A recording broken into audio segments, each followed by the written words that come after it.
اللہ الرحمن الرحیم الطریقۃ العصریہ کے الدرس السادس عشر میں خوش آمدید۔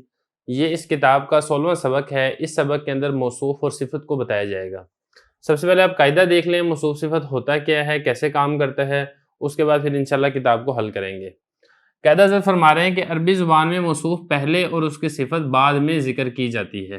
موصوف یعنی جس کے بارے میں آپ کوئی اس کی صفات بتاتے ہیں کہ اس میں اچھی صفات ہیں، بری صفات ہیں، کوئی بھی صفت ہو سکتی ہے، تو جو پہلے آتا ہے اس کو موصوف کہتے ہیں، جو بعد میں آتا ہے اس کو صفت کہا جاتا ہے۔ اب اس کے بعد اگلی بار یہاں پر یہ ذکر کی کہ موصوف مذکر ہو تو صفت بھی مذکر آتی ہے، موصوف مؤنث ہو تو صفت بھی مؤنث آئے گی۔ ایک اس چیز کا آپ نے خیال رکھنا ہے، اگر آپ کو موصوف کا علم ہے تو آپ موصوف کے مطابق آپ صفت کو لے کر آئیں گے۔ جیسے ھذا کتاب کبیر، اب یہ کتاب موصوف ہے، کبیر اس کی صفت ہے، کیونکہ یہ کبیر کتاب کا بڑا ہونا بتا رہی ہے۔ اور اسی طریقے سے ھذہ کراست کبیرۃ، یہ کاپی بڑی ہے۔ اب کراست یہ کاپی ہے اور یہ کبیرۃ اس کاپی کی صفت بتا رہی ہے کہ کاپی وہ بڑی ہے۔ یہاں پر اگر آپ غور کریں گے تو کتاب مذکر ہے، لہذا کبیر یہ بھی مذکر لے کر آئے ہیں، اور یہاں پر اگر آپ غور کریں گے تو کراست یہ مؤنث ہے، لہذا اس کی صفت یہ بھی مؤنث لے کر آئے ہیں۔ تو یہ قاعدہ ہے۔ اب چلتے ہیں کتاب کی اصل عبارت کی طرف۔ سب سے پہلے حضرت تین صفات ذکر کی حضرت نے، ایک ہے کبیر، دوسری ہے صغیر اور تیسری ہے متوسط۔ اب ان تینوں کو ہم موصوف کے ساتھ ملا کر ترجمہ کرتے ہیں۔ جیسے ھذا کتاب کبیر، یہ بڑی کتاب ہے۔ اب یہ دیکھیں کبیر یہ کتاب کی صفت بن رہی ہے، تو کتاب چونکہ مذکر ہے لہذا کبیر یہ بھی مذکر آئی ہے۔ اسی طرح ھذا کتاب صغیر، یہ چھوٹی کتاب ہے۔ اب یہ دیکھیں کتاب چونکہ مذکر ہے لہذا صغیر یہ بھی مذکر لے کر آئے ہیں۔ متوسط بھی ایسے ہی، ھذا کتاب متوسط، یہ درمیانی کتاب ہے۔ موصوف مذکر ہے تو صفت بھی مذکر لے کر آئے ہیں۔ اسی طرح آپ اسی صفت کو کسی اور موصوف کے ساتھ بھی لگا سکتے ہیں۔ جیسے ھذا ولد کبیر، یہ بڑا لڑکا ہے۔ ھذا ولد صغیر، یہ چھوٹا لڑکا ہے۔ ھذا ولد متوسط، یہ درمیانہ لڑکا ہے۔ تو یہاں پہ دیکھیں چونکہ موصوف تینوں مثالوں کے اندر مذکر ہے لہذا صفت یہ بھی مذکر آئی ہے۔ اب اس کے بعد آگے وہ مثالیں ذکر کریں گے جہاں پر موصوف مؤنث ہے لہذا صفت بھی مؤنث آئے گی۔ صفت مذکر ہے وہ آپ نے مثالیں پڑھ لی ہیں، اب کچھ جملے ہیں جن میں صفت مؤنث ہے، اس کے حساب سے کچھ مثالیں آئیں گی۔ اب دیکھیں یہاں پہ تین صفات ذکر کی جا رہی ہیں جو کہ تینوں مؤنث ہیں، کبیرۃ، صغیرۃ، متوسطۃ۔ کبیرۃ یہ بھی مؤنث ہے کیونکہ آخر میں گولتا ہے، مؤنث کے آخر میں گولتا آتی ہے۔ اسی طرح صغیرۃ بھی اور متوسطۃ بھی۔ اب ان کی مثالیں دیکھ لیں۔ ھذہ ساعۃ کبیرۃ، اب یہ کبیرۃ مؤنث تھا اس لیے ہم صفت موصوف بھی مؤنث لے کر آئے ہیں، ساعۃ، یا آپ یہ بھی کہہ سکتے ہیں کہ موصوف مؤنث تھا اس لیے صفت بھی ہم مؤنث لے کر آئے ہیں۔ یہ بڑی گھڑی ہے، یہ چھوٹی گھڑی ہے اور یہ درمیانی گھڑی ہے۔ اسی طرح یہ بڑی بچی ہے، یہ چھوٹی بچی ہے اور یہ درمیانی بچی ہے۔ تو یہاں پر بھی دیکھیں چونکہ صفت مؤنث ہے لہذا موصوف یہ مؤنث لے کر آئے ہیں، یہاں پہ صفت مؤنث ہے موصوف مؤنث لے کر آئے ہیں، یہاں پر بھی صفت مؤنث ہے اس لیے موصوف مؤنث لے کر آئے ہیں۔ اب آگے کچھ جملے ہیں، سوال جواب ہو رہا ہے دو لوگوں کے درمیان، ایک طالب علم ہے اور دوسرا اس کا استاد ہے۔ تو یا محمود، استاد کہتا ہے طالب علم سے اے محمود، تو وہ آگے سے جواب دیتا ہے نعم یا سیدی، نعم جی ہاں، یا سیدی اے میرے سردار۔ یا یہ اے کے معنی میں استعمال ہوتا ہے اور سید کہتے ہیں سردار کو، اور یا ضمیر متکلم واحد متکلم کے لیے استعمال ہوتی ہے جیسا کہ پہلے گزر چکا ہے، یا سیدی اے میرے سردار۔ اب استاد سوال پوچھتا ہے ما اسم بلدتی کا، تیرے شہر کا کیا نام ہے۔ ما یہ سوال کرنے کے لیے استعمال ہوتا ہے، اسم کہتے ہیں نام کو، اور بلد یا بلدتن یہ کہتے ہیں شہر کو، اور کاف یہ واحد مذکر مخاطب کے لیے آتا ہے جیسا کہ پہلے پیچھے گزر چکا ہے۔ تو آگے سے جواب دیتا ہے اسم بلدتی لاہور، میرے شہر کا نام لاہور ہے۔ اب یہ چونکہ اپنے بارے میں بتا رہا ہے اپنے، تو اس لیے یا ضمیر لے کر آئے واحد متکلم کے لیے۔ اب استاد پوچھتا ہے حل لاہور بلدۃ کبیرۃ، کیا لاہور بڑا شہر ہے۔ اب یہاں پہ آپ نے جو پوائنٹ ہے نوٹ کرنے والا وہ یہ ہے بلدۃ کبیرۃ۔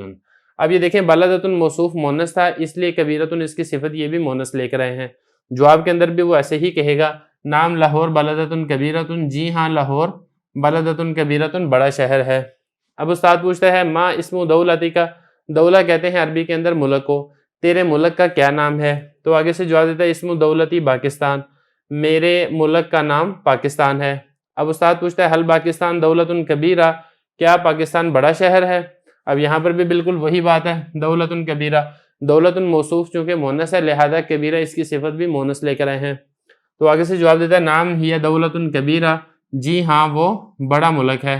اب یہ دولتن موصوف مونس ہے، لہذا اس کی صفت یہ بھی مونس لے کر آئے ہیں۔ اب استاد پوچھتا ہے ما اسم مدرستی کا، تیرے مدرسے کا کیا نام ہے؟ اب وہ بتاتا ہے اسمہا، اس کا نام۔ یہ چونکہ مدرسہ مونس تھا اس لیے ہا ضمیر واحد مونس غائب مونس کی لے کر آئے ہیں۔ اس کا نام کیا ہے؟ جامعۃ العلوم الاسلامیہ۔ اب یہاں پر ذرا سمجھنے کی بات یہ ہے کہ علوم یہ مونس ہے، لہذا اسلامیہ اس کی صفت بھی مونس ہے۔ یہاں پہ سوال یہ پیدا ہوتا ہے کہ علوم یہ تو مذکر ہے، مونس تو نہیں ہے، کیونکہ علم کی جمع علوم ہے۔ تو دیکھیں آپ اصول یہ سمجھ لیں کہ جو جمع ہوتی ہے اس کو مونس کے درجے میں اتار کر اس کی جو صفت ہے وہ مونس لے کر آتے ہیں، اسی وجہ سے اسلامیہ اس کی صفت مونس لے کر آئے ہیں۔ دیکھیں اب 3 مثالیں ایسی بتا رہے ہیں جو کہ مذکر اور مونس دونوں میں استعمال ہو رہی ہیں، مذکر کے لیے الگ، مونس کے لیے الگ۔ یہ 3 مثالیں ہیں سمین، نحیف اور متوسط۔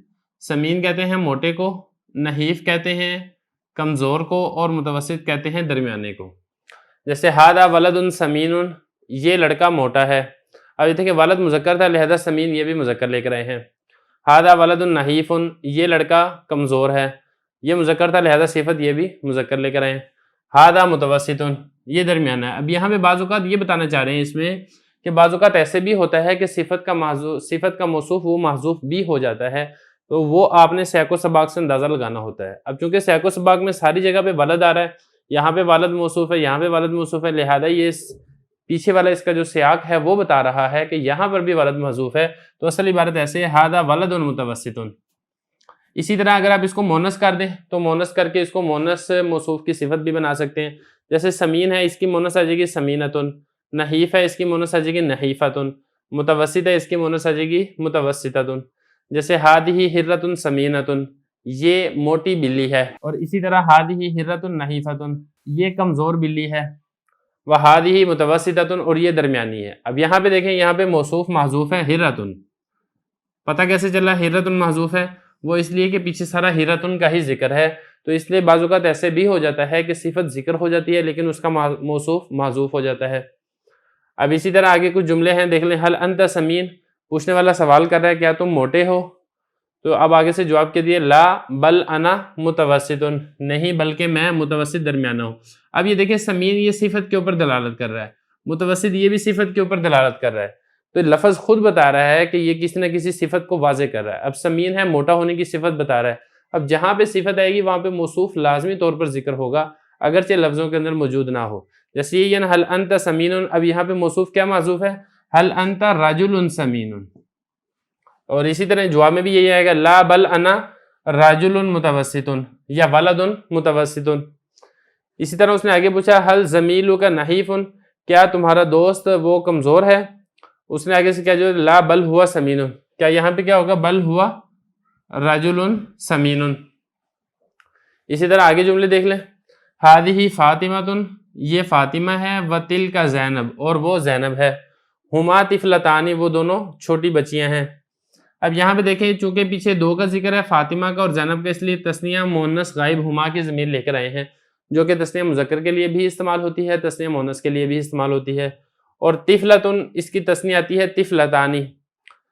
اب آگے بتایا فاطمہ تو طفلتن متوسطتن، فاطمہ درمیانی بچی ہے، زیادہ موٹی نہیں ہے، و زینب طفلتن نحیفتن، اور زینب وہ کمزور ہے، کمزور بچی ہے۔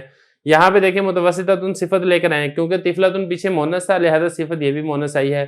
اسی طرح یہاں پر بھی طفلتن چونکہ مؤنث تھا لہذا اس کی صفت بھی مؤنث آئی ہے۔ تو یہ 16واں سبق تھا کہ موصوف اور صفت میں مطابقت ہوتی ہے، جیسی صفت ہے ویسا ہی موصوف آتا ہے، جیسا موصوف ہے ویسی ہی صفت آتی ہے، اور بعض اوقات ایسا بھی ہوتا ہے کہ موصوف محذوف بھی کر دیا جاتا ہے۔ سبق آپ نے پڑھ لی ہے، اگلے سبق کے اندر ہم انشاءاللہ اسی سے متعلقہ تمرین کو حل کریں گے۔